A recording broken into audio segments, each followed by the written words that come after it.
libur Lebaran kali ini, Polres Muara Enim akan memfokuskan dalam melakukan pengamanan Kamtibmas, terutama terhadap rumah kosong yang ditinggalkan pemiliknya saat libur Lebaran.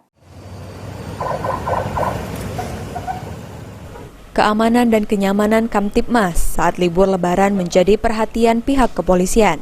Salah satunya fokus terhadap keamanan rumah kosong yang ditinggalkan penghuninya untuk mudik Lebaran. Sehingga masyarakat yang tinggal di wilayah hukum Kabupaten Muara Enim dihimbau untuk selalu waspada saat menjalani libur Lebaran, untuk mencegah adanya tindak kejahatan yang memanfaatkan situasi lengah di mana semua orang menikmati masa libur. Kapolres Muara Enim AKBP Andi Supriyadi menghimbau kepada masyarakat bersama-sama menjaga keamanan saat masa libur Lebaran, dan menjadi tanggung jawab kepolisian masyarakat bisa membantu dengan tetap menjaga kondusivitas serta waspada terhadap tindakan kejahatan. Polsek-polsek lain terlibat juga memantau situasi Kamtibmas dan jalur lalu lintas selama pelaksanaan Operasi Ketupat 2023. Masuk wilayah hukum Polres Muara Enim, kita anggap semuanya wajib kita sampaikan.